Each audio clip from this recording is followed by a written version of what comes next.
Hi everyone, good afternoon. আমি মনস্বিতা। আজ চলে এসেছি পরিযায়ীর চোখের নতুন একটি পর্ব নিয়ে। আমাদের সঙ্গে নেদারল্যান্ডসের বিভিন্ন জায়গায় ঘুরতে এবং বিভিন্ন বিষয়ে জানতে আপনাদের কেমন লাগছে আমাদের অবশ্যই জানান কমেন্ট করে। আর নতুন নতুন অভিজ্ঞতা ভাগ করে নিতে চ্যানেলটি অবশ্যই সাবস্ক্রাইব করুন। আজ আমাদের গন্তব্য হাফওয়েক সুগার সিটি মার্কেট। আর কয়েকদিন পরেই ছুটিতে আমরা বাড়ি যাচ্ছি কিছুদিনের জন্য। তাই তার আগে দুবারই সবার জন্য কিছু কেনাকাটা সেরে নেওয়ার পালা চলছে কিছুদিন ধরে। রোদ ঝলমলে সকালে তাড়াতাড়ি ব্রেকফাস্ট সেরে বেরিয়ে পড়লাম দুজনে। আজ দিনটা বেশ পরিষ্কার, তবে ঠান্ডাও রয়েছে ভালোই। হাঁটতে হাঁটতে স্টেশনের কাছে মার্কেট এরিয়াতে আমরা পৌঁছে গেলাম। নর্থ আমেরিকান কালচারের প্রভাবে নভেম্বরের শেষ বৃহস্পতিবার থ্যাঙ্কসগিভিং এর পর আসন্ন ক্রিসমাস উপলক্ষে শুরু হয়ে গেছে ব্ল্যাক ফ্রাইডে সেল। এই থ্যাঙ্কসগিভিং হল বাৎসরিক ফসল উৎপাদন এবং প্রকৃতির আশীর্বাদকে ধন্যবাদ জ্ঞাপনের সামাজিক অনুষ্ঠান। ইউরোপের অনেক দেশেও এখন থ্যাঙ্কসগিভিং পালন করা হচ্ছে এবং তার পাশাপাশি ব্ল্যাক ফ্রাইডে সেলও জনপ্রিয় হয়ে উঠছে দারুণ সব অফার আর ডিসকাউন্টসের জন্য। মিনিট 15 পরেই হাফওয়েক স্টেশনে নেমে পড়লাম দুজন। স্টেশনের ওভারব্রিজে উঠে নিচ দিয়ে চলা ব্যস্ত গাড়ি ঘোড়ার ছুটে চলা দেখতে বেশ লাগছে। ব্রিজ থেকে নামতেই স্টেশনের উল্টো দিকেই রয়েছে সুগার সিটি মার্কেটের এন্ট্রান্স গেট। পায়ে পায়ে ঢুকে পড়লাম আমরা। আমস্টারডাম এবং হার্লেম শহরের মাঝে অবস্থিত হাফওয়েগে 19 শতাব্দীতে গড়ে উঠেছিল এই সুগার রিফাইনারি। পরবর্তীকালে 1992 সালে এই ফ্যাক্টরির কাজ বন্ধ হয়ে যায়। সেই সময় থেকে ফ্যাক্টরির পুরনো বিল্ডিং এর পাশেই গড়ে তোলা হয় একাধিক শপিং সেন্টার, ইভেন্ট স্পেস এবং ক্রিয়েটিভ হাবস। আশেপাশে পুরনো দিনের নস্টালজিক ছাপ রয়ে গেছে এখনো। ফ্যাক্টরি এলাকা ছাড়িয়ে হাঁটতে হাঁটতে আমরা এগিয়ে চললাম মার্কেটের দিকে। আপনাদের তো আগেও গল্প করেছি, এদেশে আসার পর প্রথম দিনের বেলাতেও খাস শহরের মধ্যে এত ফাঁকা ফাঁকা রাস্তাঘাট দেখে বেশ অবাক লাগতো। এখন ব্যাপারটা অনেকটাই গা সওয়া হয়ে গেছে। এই সময় এই রাস্তা দিয়ে আমরা দুজনেই হেঁটে যাচ্ছি, যদিও আশেপাশেই রয়েছে লোক বসতি, বেশ কিছু বাড়িঘরও চোখে পড়ছে। আরেকটু এগোতেই চোখে পড়ল বড় পার্কিং এরিয়া। একদিকে বড় গাড়ি, আরেকদিকে বাইক সাইকেল রাখার জায়গা।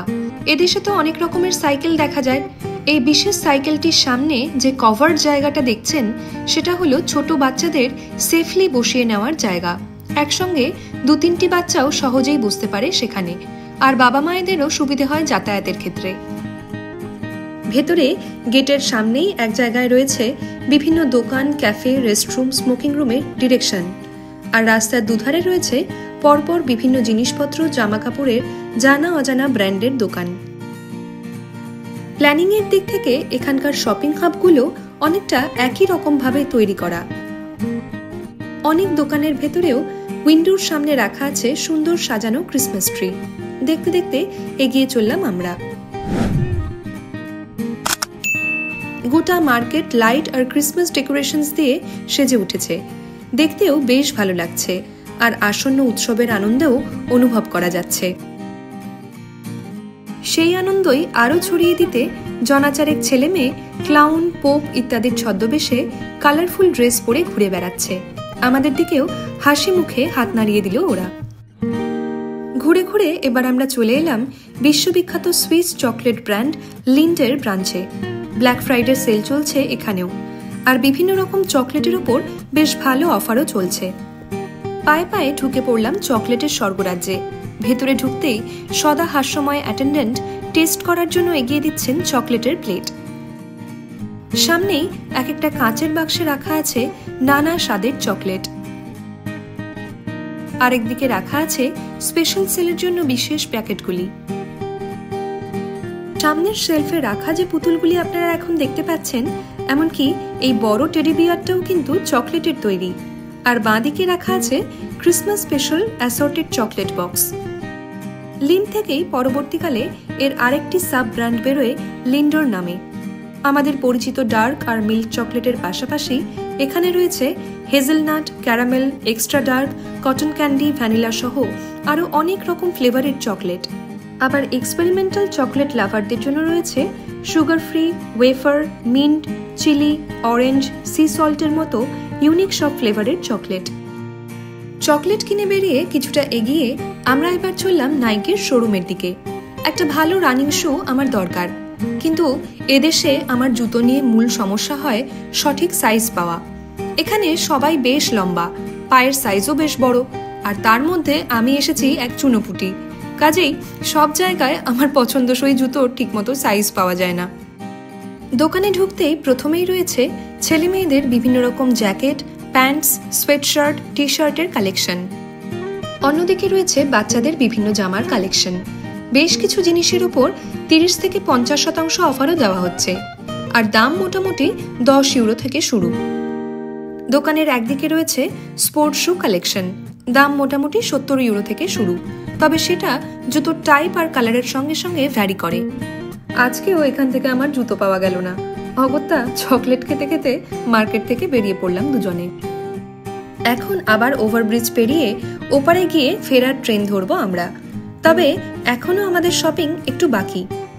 সুগার সিটিতে বাচ্চাদের জামা কাপড় পাওয়া গেলেও খেলনার দোকান নেই।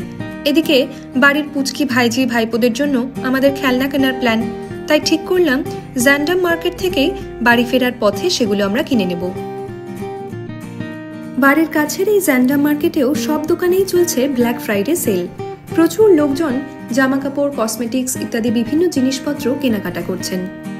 এই দোকানটায় বিভিন্ন বয়সের বাচ্চাদের নানা রকমের খেলনার বিশাল সম্ভার রয়েছে। ছোট পুতুল, soft toy, drawing books, building blocks, খেলনাবাটি, পাজল বা বিভিন্ন রকম বোর্ড গেমস থেকে শুরু করে বড় গাড়ি, রিমোট কন্ট্রোল খেলনা কি নেই। 3 তলা বিল্ডিং এর পুরোটাই এই সব দিয়ে ঠাসা। খেলনার দাম মোটামুটি 10 ইউরো থেকে শুরু, বাকিটা নির্ভর করে কি ধরনের খেলনা তার উপরে। কিছু কিছু খেলনার সঙ্গে আবার নির্দিষ্ট সেই বয়সের শিশুর জন্য প্রয়োজনীয় কিছু জিনিসও অ্যাটাচ করে দেওয়া রয়েছে। এত সব দারুণ মজাদার খেলনার কালেকশন দেখতে দেখতে আমাদেরও সেই ছোটবেলার দিনগুলোতে ফিরে যেতে ইচ্ছে করছিল। আজকের মতো সব কেনাকাটা সেরে হাঁটতে হাঁটতে এবার আমরা চলে এলাম বাড়ির কাছে। আজকের এই পর্ব কেমন লাগলো আমাদের জানান কমেন্ট করে। পরিযায়ীর চোখের কন্টেন্ট ভালো লাগলে চ্যানেলটি অবশ্যই লাইক, শেয়ার আর সাবস্ক্রাইব করবেন। সবাই খুব ভালো থাকবেন, সুস্থ থাকবেন। খুব তাড়াতাড়ি দেখা হবে পরের পর্বে।